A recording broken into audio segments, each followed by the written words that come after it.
Aujourd'hui, il y a eu un problème. Qu'est-ce qui s'est passé? Je ne sais pas trop. On m'a averti il y a 2 heures que la projection du film prévue ce soir, projection populaire à l'université, mais ouverte à toute la population de Kisangani, était interdite. Sans me dire vraiment les raisons, si, on m'a laissé sous-entendre que c'est un film politique. Et donc on ne pouvait pas autoriser la projection. Mais ce que je ne comprends pas, c'est que le film a été présenté à Kinshasa devant des autorités politiques. Il y avait la présence de plusieurs ministres. Au Katanga, devant des gens du Parlement, le gouverneur, les grands patrons de l'économie katangaise. Parce que ce film porte sur des questions minières katangaises. Si j'avais fait un film sur les questions minières, l'exploitation minière ici, la corruption, les mafias dans la province orientale, j'aurais pu comprendre.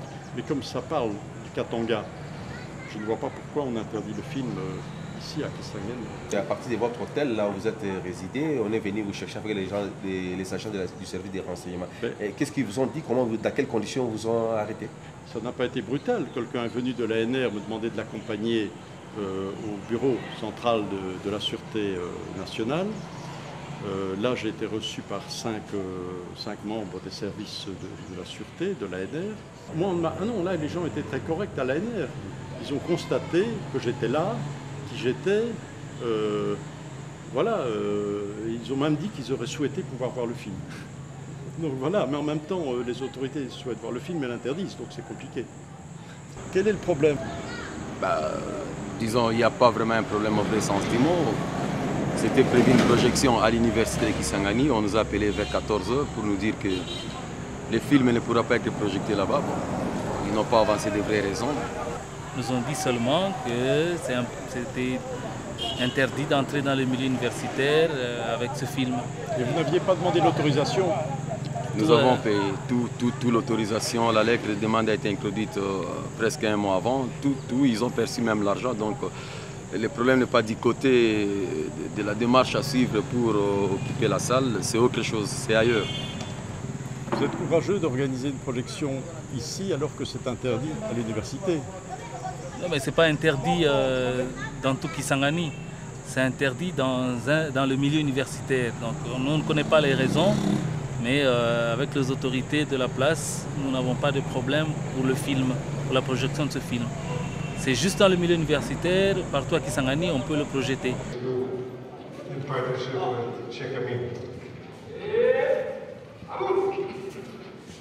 Le détachement d'honneur des Nations Ouest est rangé pour vous accueillir et vous rendre le honneurs.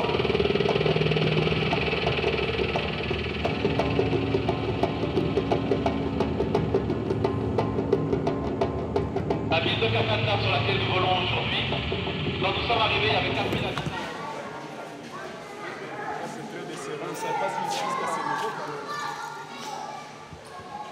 Que se passe-t-il? Le maire a demandé à ce qu'on arrête la projection si on ne veut pas s'attirer des ennuis à l'espace. D'accord. Et on arrête. Ok. En plein cours de projection. Désolé. Okay, désolé, on est obligé d'arrêter. Officiellement, on ne l'a pas dit. Mais officieusement, c'est comme si c'est interdit de projection dans sur toute la ville de Kisangani. Oui, c'est apparemment ça. Oui. Mais on ne sait pas maintenant qu'est-ce qui cloche dans les films, qu'est-ce qui n'est pas vrai, qu'est-ce qui est... En tout cas, nous, on ne sait pas, on ne nous a rien dit. On a demandé seulement d'arrêter. Nous arrêtons. Ça va être fait.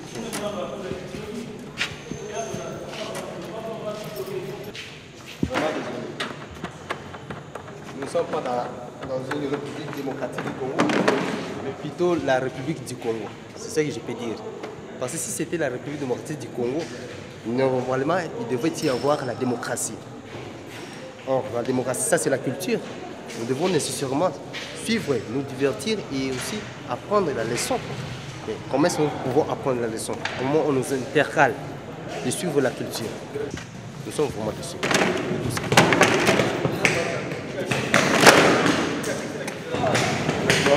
Vous avez été averti? Qu'est-ce qui s'est passé? Pas grand-chose. On m'a appelé pour me dire que le film était interdit, que c'était mal perçu par les services spécialisés. Donc, on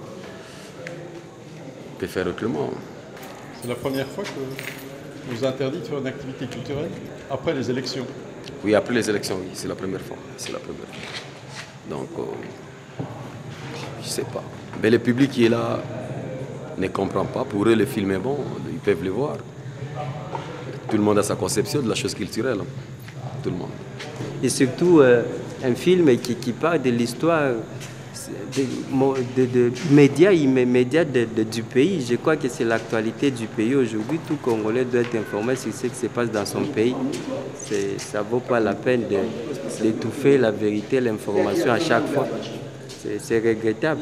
Toute cette jeunesse qui est venue ici pour savoir comment le Congo est géré et demain pour savoir comment gérer ces mêmes pays, cette jeunesse est privée de l'information.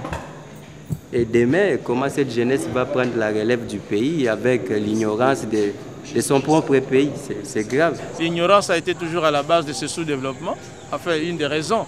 Alors il est grand temps que les Congolais soient quand même informés de tout ce qui se passe dans le pays. Comment peut-on chercher un changement sans savoir d'abord qui sommes-nous et où nous sommes? Le changement ne peut venir que du constat de ce qui ne va pas. Mais si on a peur de savoir ce qui ne va pas, on ne changera jamais. Ce n'est pas en couvrant la poubelle quelque part qu'on croirait que la maison est propre. Je ne crois pas. Parfois j'exagère un peu en disant que Mobutu est toujours vivant. Il est ressuscité. Et c'est ça le malheur, mais c'est vrai. Et je pense qu'à tous les niveaux, il faudrait qu'on arrive à cette liberté d'expression. Sinon, ça ne sert à rien.